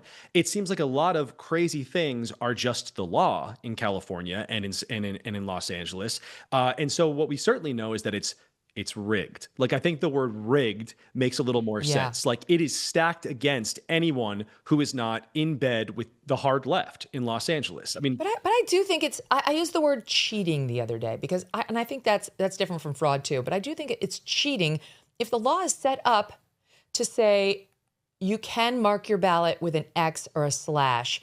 They are thinking about an elderly person who suffered a stroke. Yeah. That's what they are not thinking about Skid Row junkies who get corralled by Democrat groups who then are the witnesses who can sign to say, I attest that Skid Row's Mike Solana was truly the one who marked that X, right? Like, that's bullshit. I didn't know ballot harvesting was a real thing until this election. I genuinely believed it was a right-wing conspiracy. I thought it was like a thing that Fox News talking heads talked about just to throw smoke out there. There was no way in my mind I thought that this was a real thing that existed in Los Angeles, and that is now, we are seconds away from it being defended as sacrosanct. There is, if we got rid of ballot harvesting, if we couldn't have a Democratic operative rounding up 7,500 drug-addicted homeless people to vote for Nithya Raman, we would not have democracy. It would have died in darkness at that point. And it's just I don't know.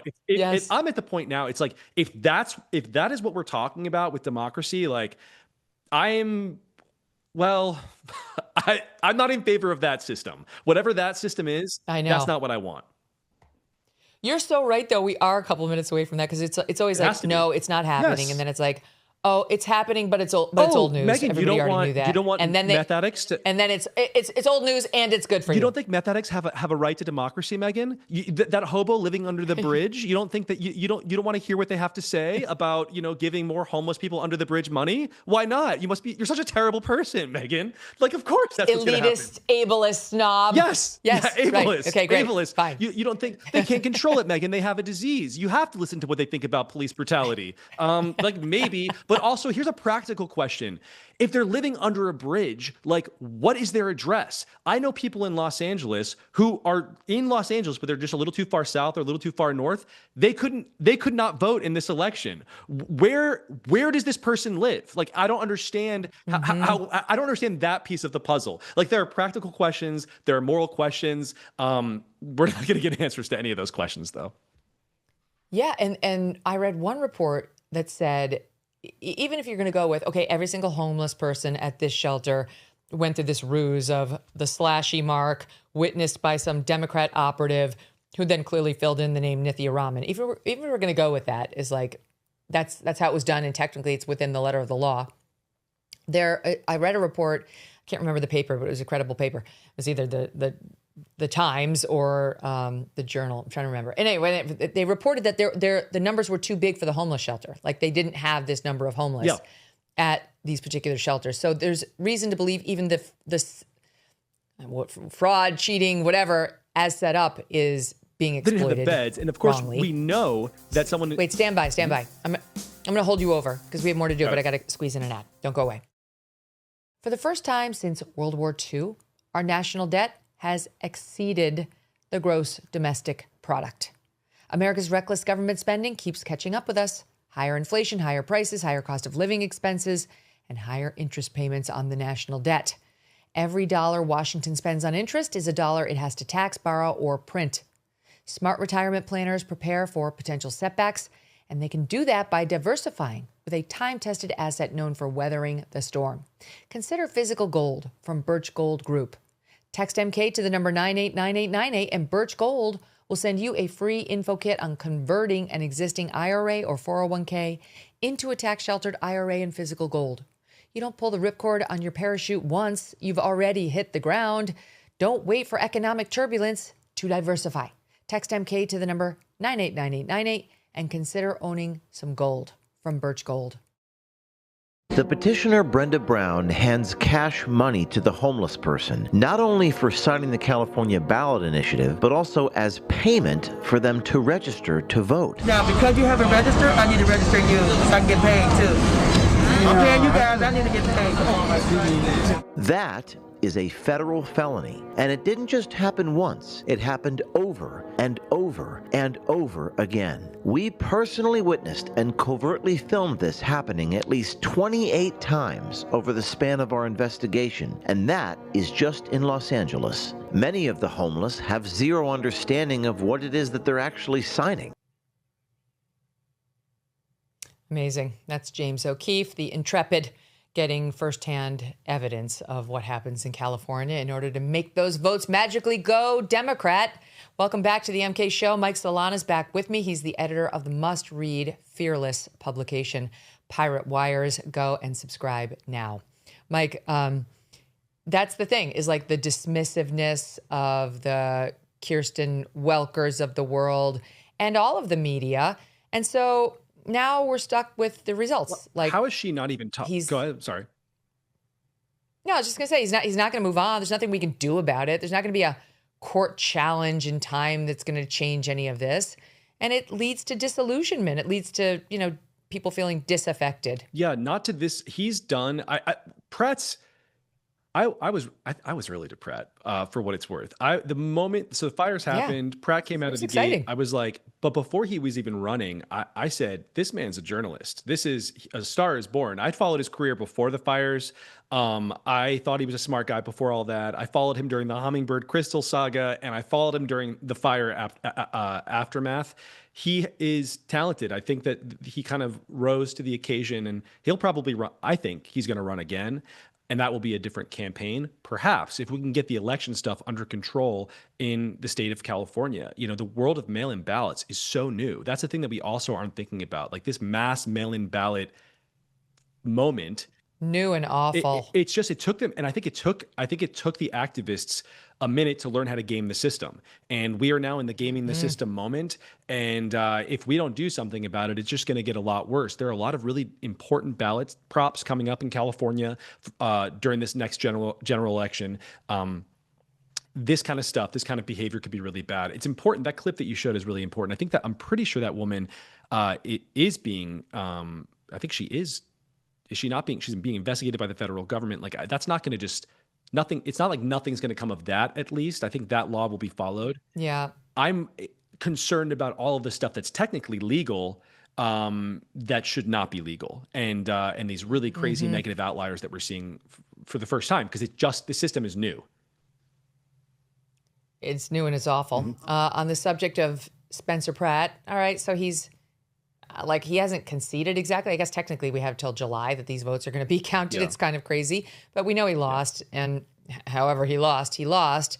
A lot of LA residents were excited by Spencer Pratt. A lot of the people in the Palisades were very excited to see somebody who felt their pain caused by Karen Bass and her lieutenants. I mean, they didn't light the fires, but they might as well have.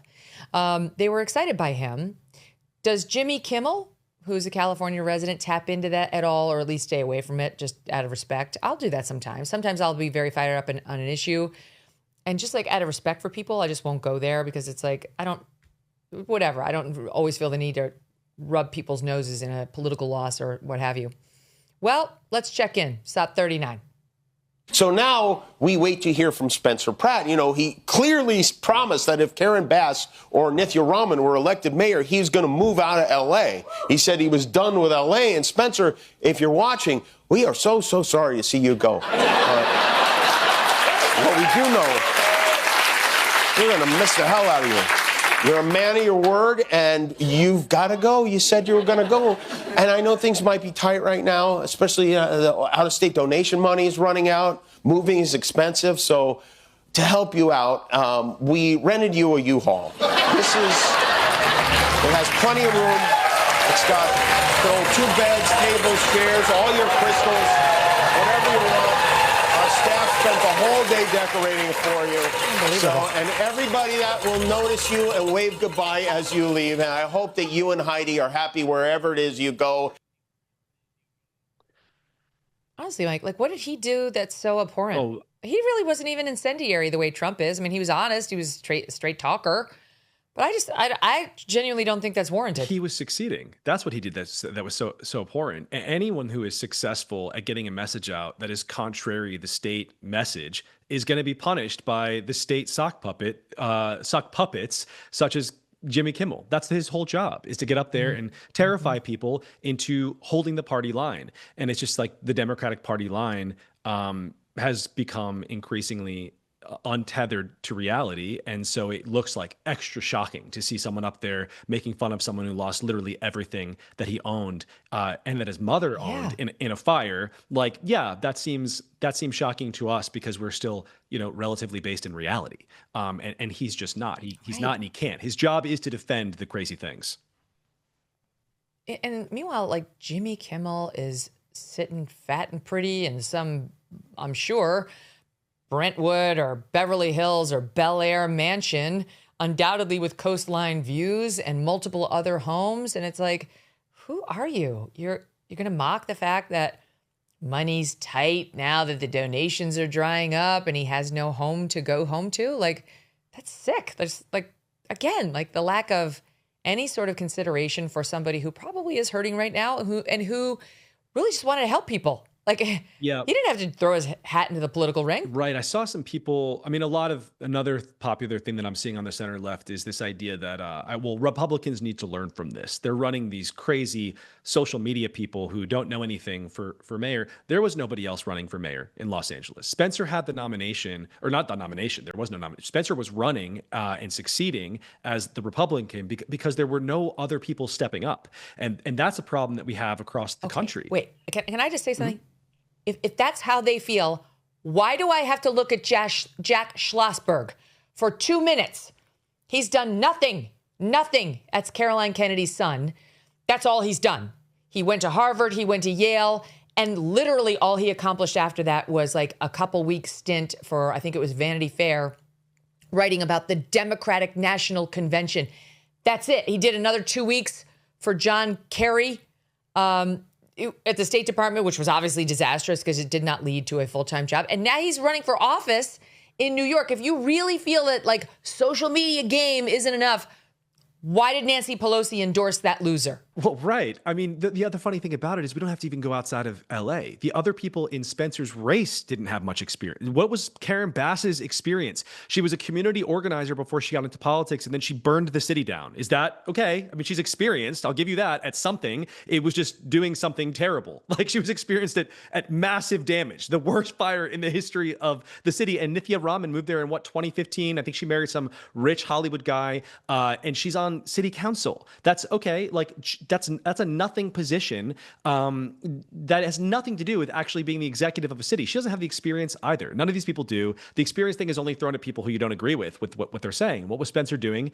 He was getting up there and saying this woman in charge who represents the machine Democrats is the reason all of our houses burned down and we can't rebuild them. One. Number two, these are the people who are responsible for the homeless drug addicts in front of the school where you were trying to take your kids. This is wrong. Those are the things that they don't want people to face because they're real things that really resonate with voters. And to face them is to face, in a one-party state, the failure of the Democrats. They can't do that. They'll do anything to not face that. Jack Schlossberg wrote for Vogue, even worse, for a couple of months. And that's it. That's all he's accomplished. And for that, you get endorsed by Nancy Pelosi because you're the son of a Kennedy. And that's enough for them. I do want to round back to something we said during our Karmelo Anthony discussion. Again, they were gaslighting us. There was testimony that Hunter held his dying twin brother, Austin, in his arms as Austin was dying.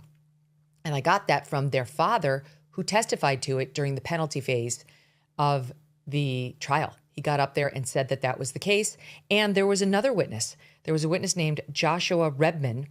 This is during the course of the actual trial, who's an Army veteran and current defensive coordinator at Liberty High School, who testified that he had to physically move Hunter off of Austin, whom he was holding, so that he could treat Austin's wound. And he described Hunter as having been freaking out when it was happening. Of course, how dare they get up there? I mean, like, what is the point? And how dare that so-called journalist, I don't know what she considers herself, fail in not following up on that matter and actually just pinning them down. A, it is true. There was testimony to the fact. And B, who cares? What point are you trying to make? Okay, back to this other news that we're discussing. I want to ask you about this because I find this very interesting. I'm very worried about AI. I'm worried about AI for sure.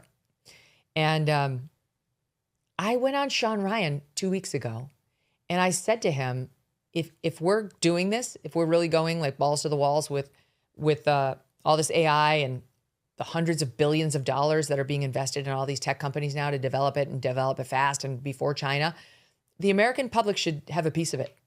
They should have a piece of it. Their kids are not going to have jobs. A lot of the adults are going to have their livelihoods wiped out. Why shouldn't they participate as opposed to just making Sam Altman a trillionaire and all the others like him? And I've been thinking about this for a while. I'm not a socialist, but like when it comes to this particular thing, it's going to wipe out some huge share of jobs in America. Yeah, I am in favor of doing something. Enter Bernie Sanders. I'm like starting to believe in a lot of what Bernie Sanders. Am I? I just this one thing actually. But listen to what he's saying. Stop 38.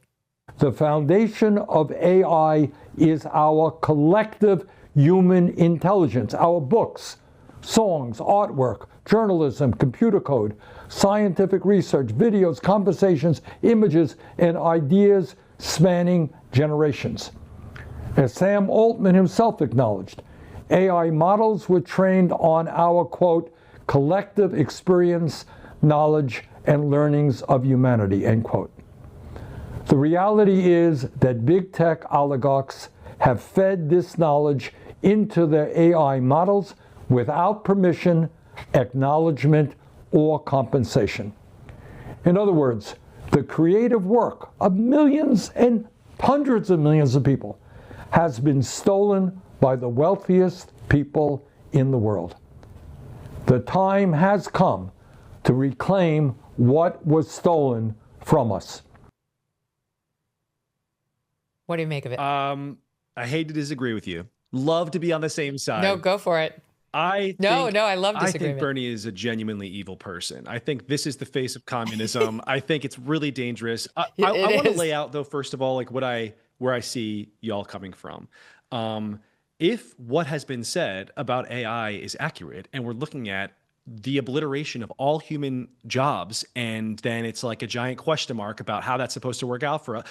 Of course, people are going to be upset, and of course, that's a problem. That completely resonates with me. I think the messaging around AI is really bad. I think the reason it's bad is complex, but maybe just the big two reasons are: one, genuinely no one knows what's going to happen anytime there's an authentic paradigm shift, technological paradigm shift happening. It's just like really confusing to be able to predict what it means to have artificial intelligence in the world. But then two, I think the big model labs are incentivized to be like, this is the most powerful thing in the world. I think it's really good, or really powerful. I think a lot of things are going to change. I think it's not yet clear what that looks like. I think a lot has been made of the job loss in tech that's not actually accurate. I see a lot of evidence that those numbers are kind of hyperinflated. I think when it comes to, like, let's say this is as powerful, it's like more decisive, more important than the development of the atom bomb or something, which is another thing that a lot of the people working on this stuff have said. I maybe would understand the idea of like, okay, well, let's get the government involved somehow. Let's get the public involved somehow. At that point, what I would want is for the government to purchase the stake, not just seize it. Like, this is Joseph Stalin going after a miracle invention that has been invented by my husband's got a book out on this right now. Honestly, I wasn't even thinking of it, but my husband just wrote a book called The Lost Empire of Emmanuel Nobel, who is the guy who created the Russian oil fortune, which was his family's company, until a man named Joseph Stalin came along and decided that needed to end and it needed to belong to the federal government. My idea on Sean Ryan was we should use it to pay down the national debt.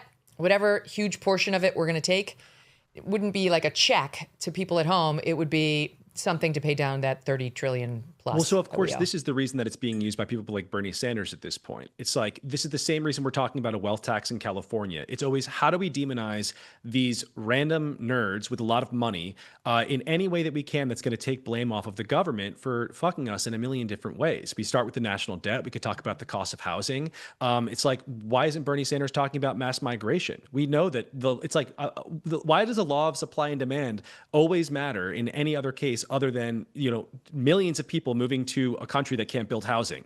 When are we going to address that? So right. It's like, we're not going to do that. They need a scapegoat to talk about. Now, that's unfortunate. I think that the model labs themselves are talking about, how do we get the public involved? I think they've talked about, I think they might even want nationalization themselves. I think all of these things are potentially in the future, but in a world where it's like a question mark and we don't yet know how everything is going to shape out with the technology itself, there is no way, there's no reason at all to have language so incredible as like, you stole this from us and we are going to hurt you now because of it. We're going to take it. Like, it just, nothing has justified that. And what I want is to just ask Bernie Sanders, like, What has he done? How has he made the world better? When you take the money, let's just say that you take it. Let's get communism. Fine. Here's all the money. What are you going to do to help me? Because I've had tax increases my entire life. Everyone in my family has. I come from a super middle class to even lower middle class, I would say, when I was very, very young family. No one in my family has ever been benefited from a tax increase. Like, we've never gotten any of the good shit. Okay. It's like only the tax increases. I've never seen anything. Anytime they want to raise money to help us, it's like, it's never actually helped. So how is this theft going to help? That's the wealth tax in California. It's the same exact question. It's like, how is this actually going to fix anything for the average person? And I think that their answer is like, it's not. And the real reason Bernie Sanders is going after these companies, and the real reason the people in California, or the unions in California, are going after billionaires, is because they see tech people as a counterpoint to machine left power. It is completely a game of power. They see a threat to their power. Elon Musk bought Twitter, and people lost their minds. They said, holy shit, if you have enough money in this country, the machine can't have a monopoly anymore. Now, it is worth being like, well, who are these tech elite and what do they believe? And are they going to make the world better? Maybe not. But the Democrats, I don't think, like Bernie, are even looking at it that way. The way they're looking at it is just like, this is a threat to my power. They don't care about you. They don't care about your children. They care about power. And so you might be aligned on the question of like, AI makes me nervous. And I think you would be right to be. It's a new thing. We should all be nervous a bit. I think there's reason to be hopeful as well. I mean, there are all potential, manner of opportunities. Curing pancreatic cancer in drug glioblastomas. Drug discovery and medicine. How can you not get in a self-driving car in San Francisco and not be like, holy shit, this is like the Jetsons, right? Like, there are things that are coming Totally. that are cool. But there are also, like every technology, everything's a trade-off. And yes, there are unlimited dangers there that we should discuss. But people like Bernie should just like absolutely be run out of politics. I think they're really a cancer, and a scary cancer. And you want people on your side who can resist these guys. I know in California, it's like, once the billionaire tech people are gone, there's no one standing up against the hard left anymore. They're the last ones. They're the reason we have a modicum of reason right now in San Francisco. A modicum. Our mayor is a more moderate guy now, and things are a little bit better. It has nothing to do with anyone other than those guys that Bernie wants to eliminate. And I think that that's actually what's happening here, and what this conversation is really about.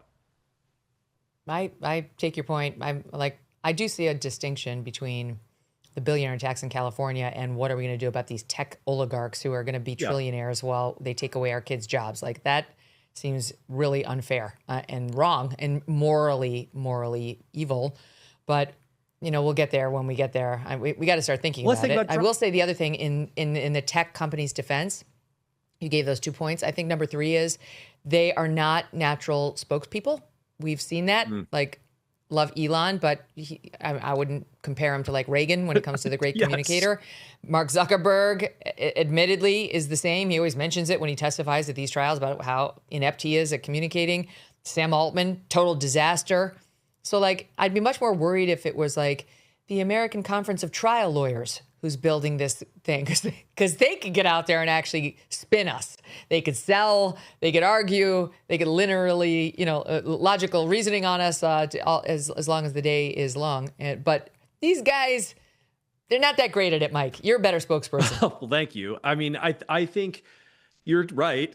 They're disasters at this stuff. This is like, the very first thing is, why would you be messaging these dystopian scenarios at all? And it's because a lot of these are just nerdy people who read a lot of science fiction. They think this is possible. It is of course, everything is possible. But the messaging has been a complete disaster, and it's being capitalized. Democrats want to talk about job loss now. You want to talk about kids not having jobs? What is mass migration doing? Are you joking? What, like, in the world of tech, we could start just with tech, and we could talk about the H-1B fiasco. Like, there is nothing but evidence that the Democrats don't care about Americans having jobs. Like, nothing. And then now they want what? They're going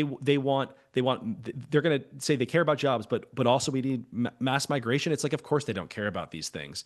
I think it's possible.